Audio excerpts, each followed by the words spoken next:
Hello tout le monde, j'espère que vous allez bien. Je suis trop contente de vous retrouver aujourd'hui pour vous parler de mon premier projet de rénovation en tant qu'architecte d'intérieur. Ça fait un petit moment que je vous en parle sur les réseaux sociaux, je vous ai même spammé sur Instagram, je vous en ai parlé à toutes les sauces tous les jours. Je vais vous parler de toutes les étapes les unes après les autres, du coût global, des difficultés qu'on a rencontrées, bref, de tout le projet de manière générale. Alors à la base, comment je suis arrivée sur ce projet? C'est un projet qui est autant pro que perso puisque c'est un bien en fait qui appartient à la maman de Clément, mon copain, et qui m'a très gentiment fait confiance en fait pour reprendre les plans de l'architecte qui avaient déjà été réalisés, mais qui lui convenaient pas tout à fait au niveau de l'aménagement de l'intérieur. Et donc on est parti de cette base, donc évidemment on n'a pas pu modifier tout ce qui était menuiserie, l'emplacement de l'annexe, etc. parce que c'était des plans qui étaient déposés pour les permis de construire. Mais en revanche on a modifié vraiment la structure de l'intérieur pour faire des choses un petit peu plus cohérentes et en adéquation avec ce que eux ils recherchaient pour leur espace de vie. Je vais vous mettre à l'écran les plans qui avaient été réalisés par l'architecte. Vous pouvez voir que par exemple au rez-de-chaussée,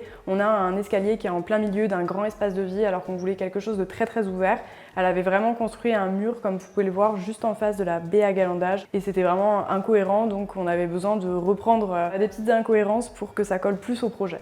À savoir que la baie à galandage donne sur un lac, elle donne vraiment sur l'espace extérieur et donc il n'y a aucun intérêt d'avoir une espèce de grand mur de Berlin qui vient obstruer toute la lumière. Alors vous pouvez voir sur les plans que on a un appartement qui fait à peu près 45 mètres carrés qui est séparé de la maison. On va pas du tout évoquer ce projet ici parce qu'il n'y a pas trop d'intérêt de l'évoquer, mais sachez juste que dans la surface globale de la maison qui fait dans les 330 et quelques mètres carrés, on a ces 45 mètres carrés, donc voilà. Mais cette partie on n'en parle pas aujourd'hui, on n'en parlera jamais d'ailleurs. Donc je vous mets à l'écran un petit peu les petites modifs qui ont été réalisées au niveau de la structure, enfin en tout cas de l'aménagement intérieur que j'ai réalisé. Je vous ai vraiment fait un truc vite fait, de manière que vous vous rendiez compte des espaces, pour vous décrire un petit peu l'emplacement du bien, parce que je trouve que c'est hyper important quand même d'avoir un cadre extérieur pour se sentir bien chez soi. Il n'y a pas que l'intérieur qui compte. On est vraiment à la campagne, on est sur les coteaux, on a les levées de soleil, les couchers de soleil, on a plein de petites promenades aux alentours et vraiment la maison donne sur un lac, donc c'est très mignon, c'est hyper bucolique, je trouve ça trop chouette. Alors à la base, il faut bien se rendre compte, je vous mets d'ailleurs les images à l'écran, qu'on part de zéro. Le bâtiment existant, en fait, c'était un hangar agricole qui servait à stocker des fruits, il y avait une chambre froide. C'était un bâtiment qui appartenait à la famille et donc il y avait vraiment un attachement sentimental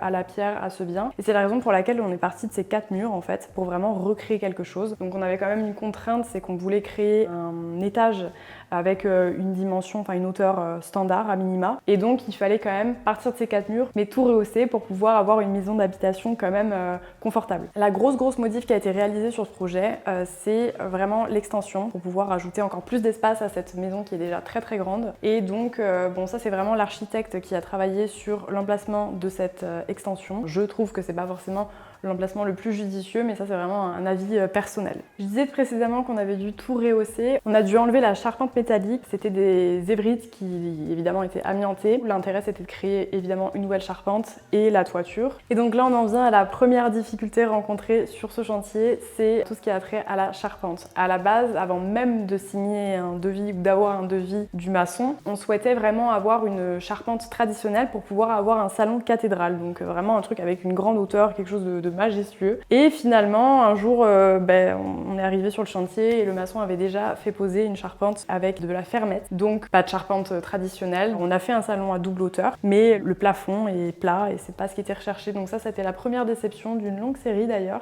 Concernant le plancher, on avait une partie qui était déjà existante puisqu'on avait un bâtiment qui était déjà là avec un plancher. On a fait un plancher ourdi béton. Le plancher ourdi béton, c'est très lourd. Donc on a dû, étant donné que tout l'espace au rez-de-chaussée est ouvert, il y a peu de cloisons, on a dû vraiment mettre des IPN avec des poteaux métalliques pour soutenir toute la structure. Donc au début, on avait un petit peu peur du rendu. Finalement, on est content puisque ça donne un côté industriel et ça se rapproche de l'idée loft qu'on avait à la base. Donc finalement, c'est très cool et au contraire, ça apporte vraiment du charme, du cachet au bien, je trouve. Après, honnêtement, j'appelle ce projet loft, mais sincèrement, c'est pas vraiment un loft. Un loft, c'est vraiment un grand espace complètement ouvert et décloisonné. Ici, c'est vraiment une très grande maison familiale avec des espaces très ouverts, décloisonnés en bas. D'ailleurs, concernant le prix du maçon que j'évoquais tout à l'heure, notre grand copain de maçon, le prix de la maçonnerie, c'est environ 90 000 €. C'est très cher pour la personne. Alors après toute cette phase de maçonnerie, on a enfin pu poser les menuiseries. On est parti sur des menuiseries assez classiques et anthracites qui peuvent traverser le temps puisque ça se démode pas, c'est quand même même des couleurs assez simples. Et en bas, on a fait mettre 2 baies à galandage, une de 3,50 m et une de 3 mètres, qui sont vraiment très très cool parce que quand c'est ouvert, en fait, le but c'est vraiment d'avoir un dedans-dehors avec le salon à l'intérieur et la terrasse qui n'est pas encore construite, mais qui sera faite du même matériau que ce qui est à l'intérieur. À savoir du travertin, mais j'en parle après, bientôt je crois. Et donc le prix des menuiseries, on est sur un peu plus de 38 000 €. Sachant qu'il y a énormément de menuiseries, dont une ouverture sur mesure, qui est très très grande d'ailleurs. La seule ouverture qu'on a conservée du bâtiment existant, et on la montrera dans une autre vidéo je pense. S'agissant des parties un peu moins fun, donc tout ce qui est électricité, plomberie, les corps de métier qui sont indispensable mais vraiment pas ouf à voir au niveau de l'avancée des travaux. Ça a coûté environ 50 000 €, donc électricité slash plomberie, en sachant qu'à l'étage c'est un chauffage qui est gainable, donc ça c'est super cool parce qu'on n'a pas de radiateur ou de trucs un peu chiants pour pouvoir meubler les pièces. Vraiment c'est beaucoup plus esthétique et beaucoup plus pratique. Et en bas c'est des splits, qu'on entend peut-être dans la vidéo d'ailleurs. L'assainissement c'est encore moins sexy que la plomberie et l'électricité, mais c'est quand même hyper important d'en parler. Ça a coûté environ 20 000 € en sachant qu'on a réussi à négocier avec la SATES pour avoir une station d'assainissement plus petite que ce qui était demandé à la base au niveau du permis de construire, du nombre de pièces. Donc ça a permis de faire diminuer le coût significativement et ça c'est hyper cool. Maintenant qu'on a passé sur les corps de métier qui sont pas sexy et pas hyper ouf quoi, et maintenant on va parler d'un truc un peu plus cool sur lequel j'ai eu quand même pas mal de questions, en tout cas dans mes stories sur Instagram. C'est donc l'escalier. J'ai beaucoup de questions parce que je pense qu'il y a pas mal de personnes qui se heurtent à la même problématique que celle qu'on a rencontrée. C'est le fait de trouver des artisans qui sont capables de maçonner un escalier en béton. La plupart des artisans que j'ai contactés étaient capables d'enduire l'escalier déjà maçonné. Moi en l'occurrence je voulais vraiment quelqu'un qui construise l'escalier en béton. Donc ça a été un peu galère, on a fini par trouver un artisan qui était top, franchement on est hyper content de l'escalier. Pour l'instant l'escalier est brut, c'est encore une étape qu'on évoquera plus tard, en tout cas qui fera l'objet d'une autre vidéo. Mais pour l'instant il est brut et on va l'enduire donc de béton ciré, puisque là pour le coup on a juste fait bon, vous avez compris quoi.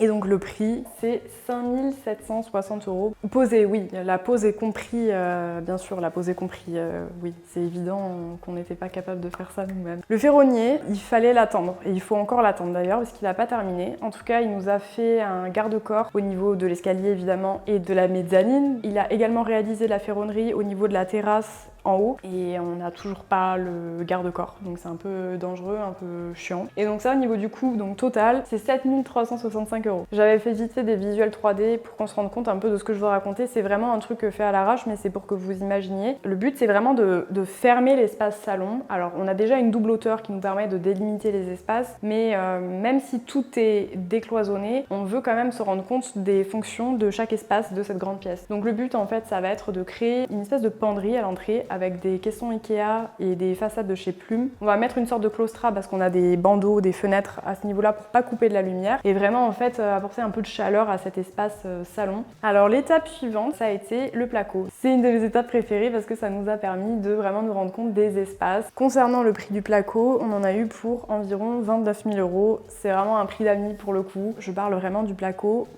plus donc la pose. Évidemment la suite ça a été la peinture, donc là on n'a pas pris d'artisan peintre parce que franchement au vu de la surface ça aurait coûté très très cher. Donc tout ça c'est Clément qui l'a fait avec le compagnon de sa maman. Ils ont fait ça avec une machine qu'ils ont louée, ça s'appelle un Airless. Donc le prix pour les peintures, ça représentait une somme de 2 662 € et ça c'est vraiment juste le prix de l'achat de la peinture en fait. Tout à l'heure j'étais en train d'évoquer l'entrée parce que je voulais vous parler du salon, du fait de délimiter les espaces. Et donc là dans l'entrée on a vraiment créé un seuil, une autre galère avec le maçon parce que le maçon comprenait pas l'intérêt d'avoir une double hauteur, on va dire ça comme ça. Je vous montre 2-3 petits visuels pour que vous vous rendiez compte un petit peu de ce que je suis en train de raconter. Pour l'instant ça ressemble pas à grand chose, effectivement il va falloir lui donner une vraie fonction. Mais le but c'est vraiment d'avoir une espèce des petites banquettes sur les côtés, se servir de l'assise en fait sur le côté, mettre des coussins, enfin bref, avec toute la décoration on va faire un truc super chouette, mais ça vous le verrez quand on parlera dans une autre vidéo de l'entrée, etc.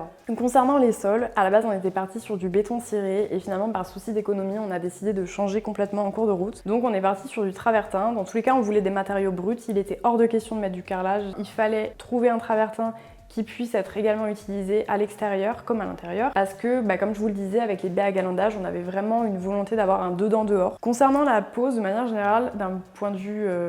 Merde, je sais pas comment dire ça. Bref, pour que vous sachiez un petit peu comment ça fonctionne, la pose du travertin, il faut faire des joints, parce qu'il faut savoir que c'est un matériau qui est très très poreux. Il y a des petits trous en général quand on l'achète, vous le verrez, c'est vraiment une matière qui n'est pas complètement lisse comme du carrelage. Donc on fait des joints, en fait c'est vraiment quelque chose qui est liquide, on choisit un petit peu la teinte qu'on vient déverser en fait sur le travertin et ensuite on va dire talocher. Je sais pas comment dire ça, mais bon bref, on fait ce genre de mouvement. Ensuite, une fois que c'est sec, on nettoie plusieurs fois même parce que c'est un peu chiant à enlever. Et enfin on vient hydrofuger et oléofuger pour protéger la pierre. À l'étage, on voulait quelque chose d'un petit peu plus chaleureux, donc on est parti sur un parquet contre-collé en chêne. Et au niveau du prix, le travertin sans la pose, c'était 5 594 €. La chape liquide en plus, 2 100 €, je le précise quand même pour ceux qui se poseraient la question. Et au niveau du parquet pour l'étage, on en a eu, sans la pose encore une fois, puisqu'on l'a fait nous-mêmes, on en a eu pour 3 945 €. Je trouve que c'est des prix qui sont quand même assez raisonnables, sachant que par exemple pour le parquet, c'est du contre-collé en chêne, donc c'est quand même pas de la merde. Donc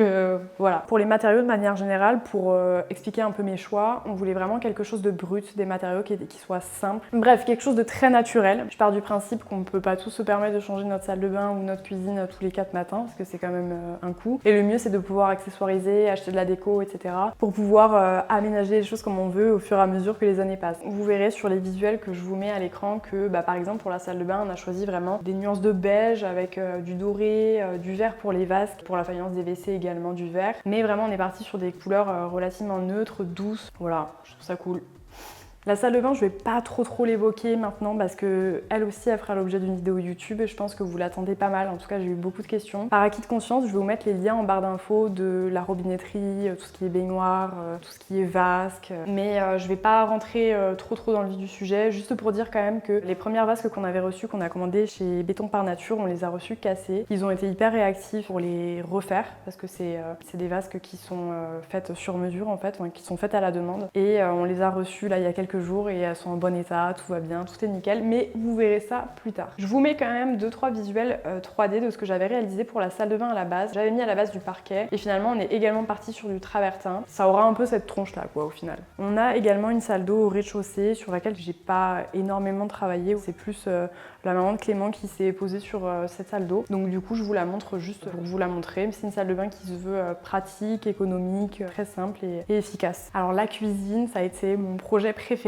Au début c'était pas gagné parce que la maman de Clément était pas très fan du bois foncé. Elle m'avait dit que ça lui évoquait la cuisine de sa grand-mère je crois. Moi j'ai pris le parti de me dire qu'une cuisine, pareil ça se change pas toutes les 2 secondes. Et je partais du principe qu'avoir une cuisine en bois plutôt qu'une cuisine de couleur, ça permet quand même de traverser les époques. Je pense qu'on a tous en tête les cuisines rouges laquées qui étaient très à la mode dans les années 2000 et qui finalement sont maintenant horribles. Donc là c'était pas du tout le but. Par contre on a voulu la rendre quand même un petit peu plus fun avec une accessoirisation. On a mis de la robinetterie dorée, on a mis un évier sous plan doré de la marque TK.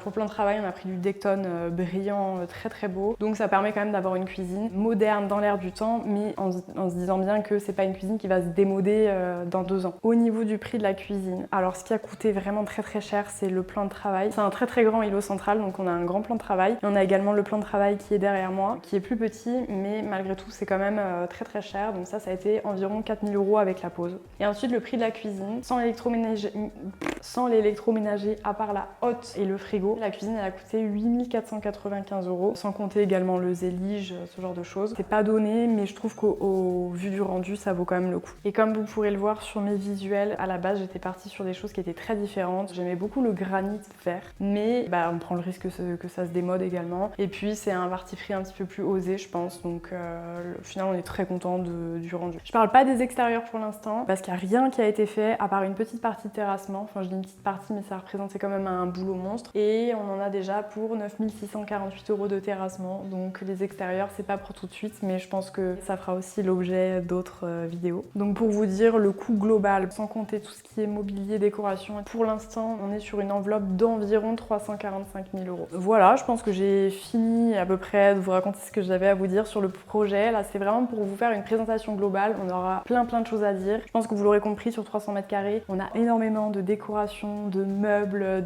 d'aménagements, de trucs à faire. Il y a plein de choses qui sont pas terminées, même si c'est plus qu'habitable pour l'instant. On va avoir plein de vidéos à faire. Pour l'instant, on a vraiment acheté des trucs indispensables comme le canapé, quelques luminaires, table, chaise. Mais on a vraiment toutes les pièces à faire et Dieu sait qu'il y en a des pièces. D'ailleurs, dites-moi en commentaire si vous voulez un house tour, même si c'est pas complètement meublé, décoré, fini, pour vous rendre compte de tous les espaces. Si vous voulez, je vous ferai une vidéo où je vous présente vraiment pièce par pièce qu'on compte faire. En tout cas, j'espère que ça vous a plu, que ça vous donne envie de suivre ces aventures, de voir ce qui va se passer, de découvrir plus cet endroit. On a plein de trucs à faire ensemble, ça va être trop cool. N'hésitez pas à me dire en commentaire ce que vous en pensez, si vous avez des idées, si vous voulez voir certaines choses en particulier. Et si c'est le cas, et si ça vous a plu, n'hésitez pas à vous abonner pour voir la suite. Je compte faire des vidéos plus régulièrement, je sais que je dis ça à peu près dans toutes les vidéos, mais vraiment je compte m'y tenir. Là j'ai énormément de choses à faire, il y a plein de contenu à créer ici, j'ai l'impression que ça vous plaît, en tout cas quand je vois les retours que j'ai sur Instagram, vous êtes vraiment hyper emballés. Donc je pense que je vais être plus régulière. Je vais essayer de faire pour l'instant peut-être une vidéo par mois, peut-être plus si ça vous intéresse. Dites-moi en commentaire ce que vous souhaitez au niveau de la récurrence et je vous dis à très vite.